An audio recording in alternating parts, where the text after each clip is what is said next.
Hey everyone, so one thing that's been kind of ruminating in my head is that a lot of these videos that we do, it's always kind of a lecture or promotion or, and we hardly get a chance to kind of share thoughts. And I think it's an interesting thing to be able to share thoughts, especially from a body worker's perspective. And I also thought it was interesting to kind of not just share my thoughts. I think it'd be great to bring in someone else into this picture, someone who has great things to say and has amazing insight. So thought I'd rope in Caroline Moncure in here. Caroline Moncure, if you don't know, she's a MMASI practitioner, a Morales Method instructional integration practitioner, and really all things Morales Method, and marketing manager and all around right hand of this little business. So I always appreciate your insight. So I wanted to bring you in and kind of talk about this a little bit.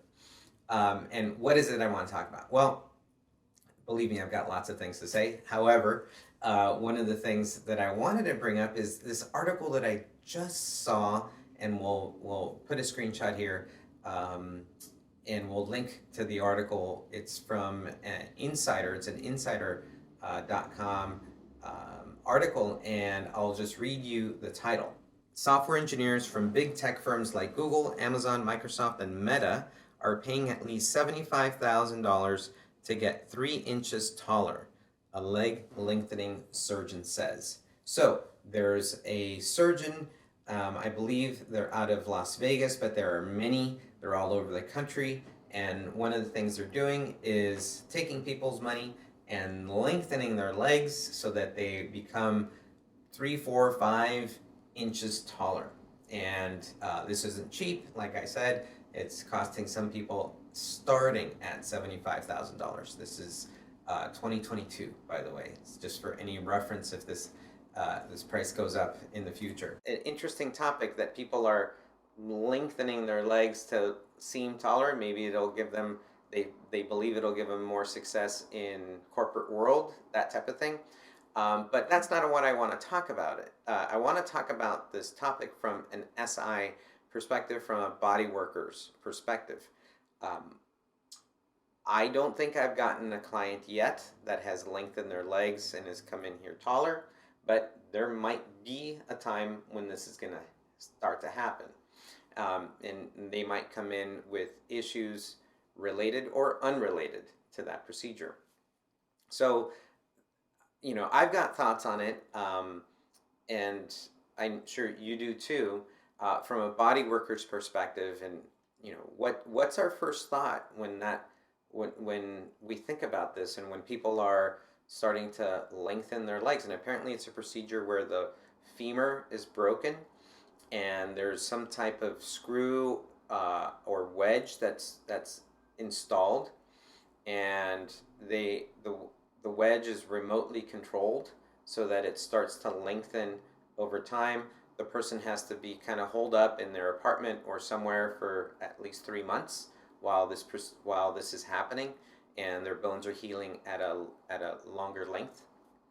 So, is that also because obviously the muscles are created for a particular length of bone, right? So I guess the thought is the muscles can adapt if you slowly increase the length of the femur? One of the things I thought about, is 3 months enough for the muscle to lengthen and to adapt to this new femur length, right? And what's going to happen to this muscle tissue? How is it going to respond to this new length? And of course, for everyone out there, I'm sure you're thinking, well, what about this, that? What about blood vessels, nerves, fascia? So many people are all about fascia right now. What about fascia? What's going to happen to this whole system of the person as the length of the leg is increasing, right? Any thoughts before I get into mine? Oh, I mean, so many. Yeah. Just so many on so many different levels. But as a body worker, the very first thing, yes, all of those physical things that we were just talking about, but the very, very first thing that comes to mind, how is your gait changing? Like, are you just the same as if you're wearing high heels, which is actually not really the equivalent of what we're doing here in terms of adding a way that we add height as human beings. Right. Adding it to your femur versus adding it underneath your heel is, to me, a very different thing. But still, it changes so drastically the way that you walk, and then the way that you walk affects so many other things, especially when you're thinking from an SI perspective. It's a lot of how we assess and, really base a lot of our work off is people's gait. So what happens? What's going to happen? What's going on? Right. And, I'm going to assume that whoever does this, and in the article it talks about how it's mostly men. There are some women, but it's mostly men that are doing this procedure. And I'm assuming that after the 3 months, most people will think, oh, I'm done, this is it.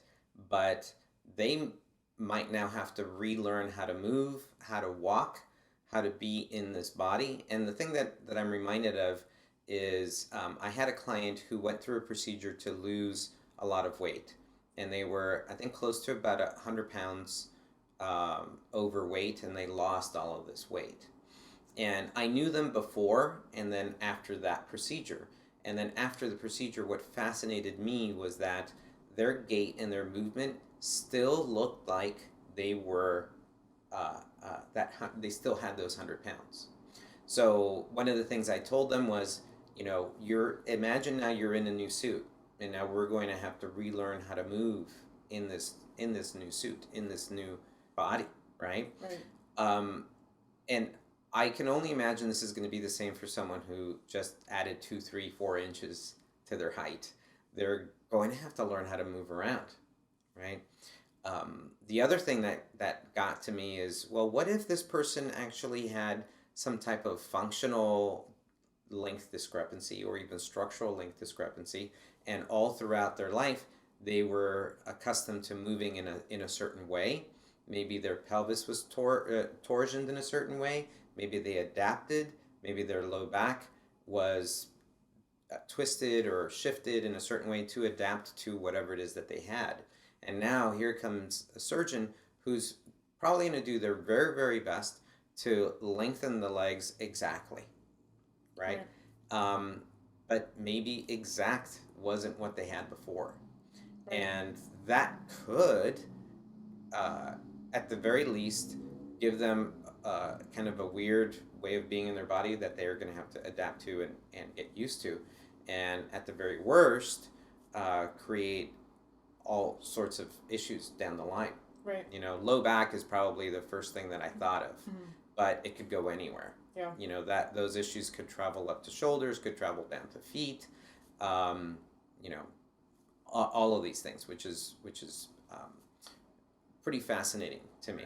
My other thought as you were talking is, and I'm not well versed on this, but from what I understand of it, the body there's a lot of proportions in the body that are the same, right?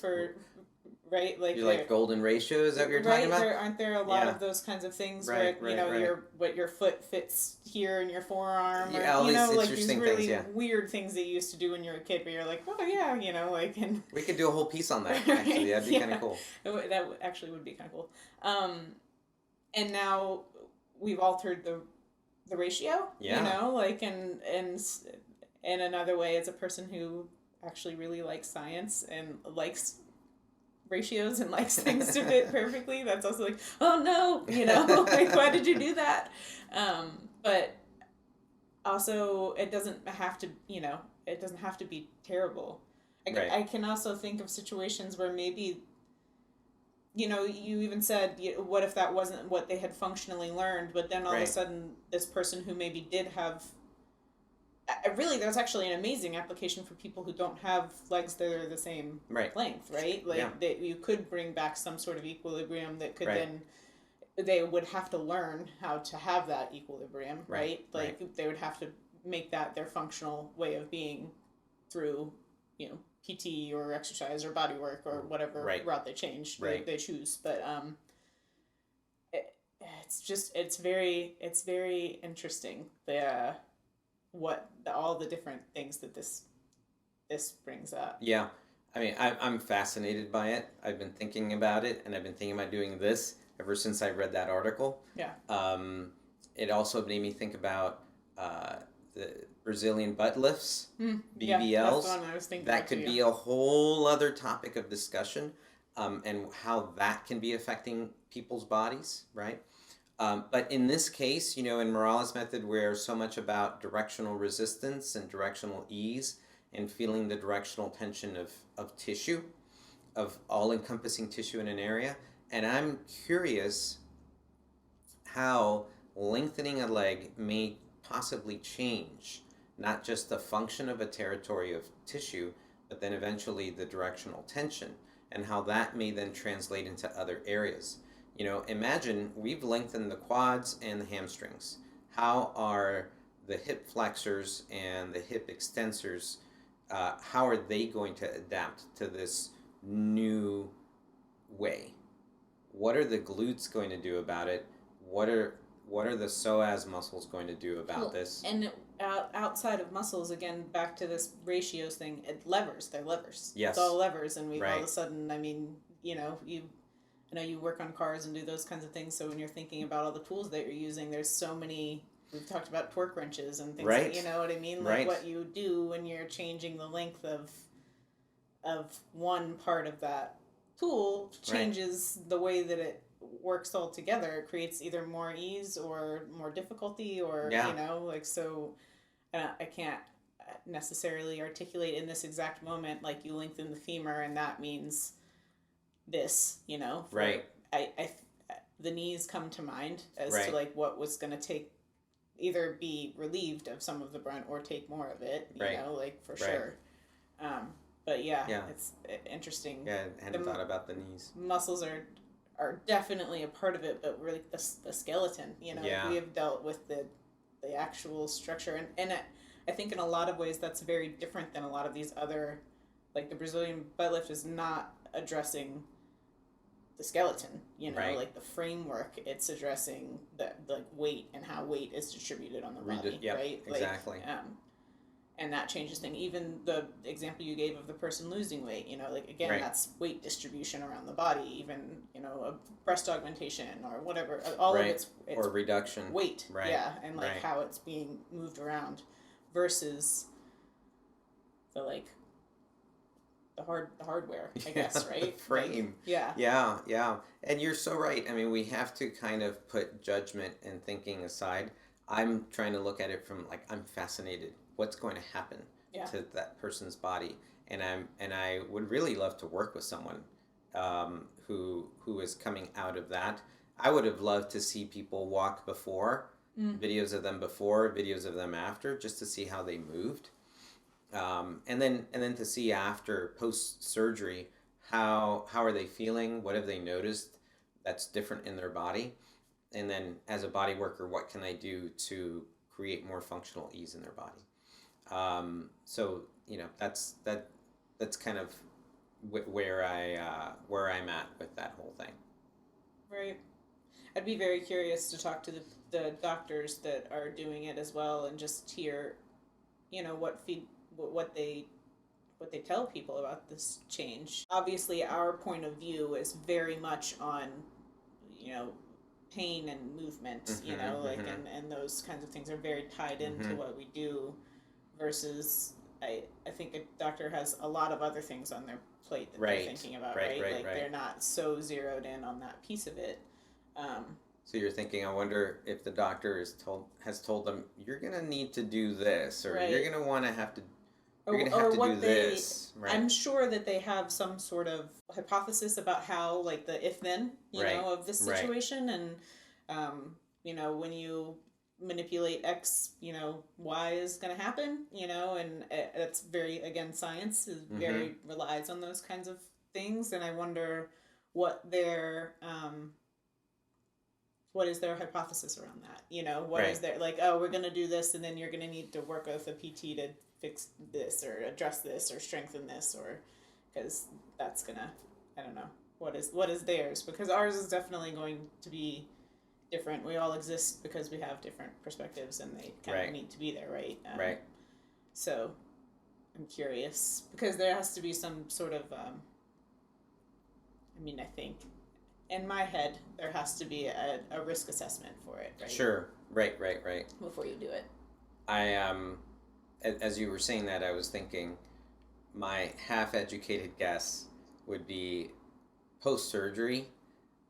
If I look at it from a structural integration standpoint and looking at it from like the order of complexity and how we look at the bodies and how us as babies develop in our stages of motor development, my half-educated guess is post-surgery that a person may have to deal with some type of tightness in their pelvis, and they may take on a more a more coronal plane centric walk versus whatever they had before, sagittal plane, moving in this way. They might actually end up doing one of these as their muscles start to adjust, and and I hope they do adjust.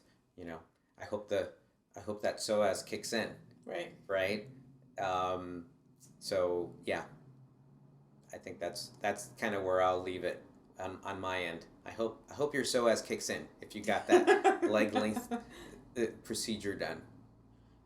Yeah, I also just started thinking about, we do have some examples of this where you can think of the lower leg being extended, and that's people that walk on stilts, right? Sure. Like that there is some sort of extension. You see them walk the same way. You see them start to kind of do one. It's very this. They have to do a lot of this versus being able to be very fine tuned. Right. Sagittal plane rotation, all the things that happen. Yeah.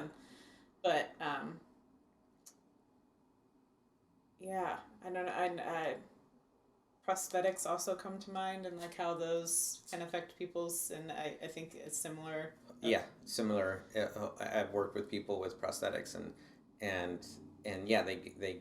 they get by and are able to get around beautifully sometimes, but there's also, until the tech gets to the point where it can really mimic the movements, a lot of the movements come from above, right? If it's a lower limb, and that includes the hip, and we end up getting a little bit of a coronal movement sometimes, right? Which is tough to take away. Instead, as a body worker, I try to dampen the consequences of that, right. And work the tight glutes and tight gluteal complex type of thing. Yeah. Interesting. Fascinating to think that this is probably just opening a door to a different world of, when you think of it from the money side of things, right? Like, obviously, you have $75,000 to do this. Like, this is for the whole medical complex, a win to have this new way of people to funnel money in that direction, and then also to get into the more masculine side of that equation, right? Historically, this is a very feminine run industry or driven industry, right? Right. So in terms of what else, where else is this going to go? Like height is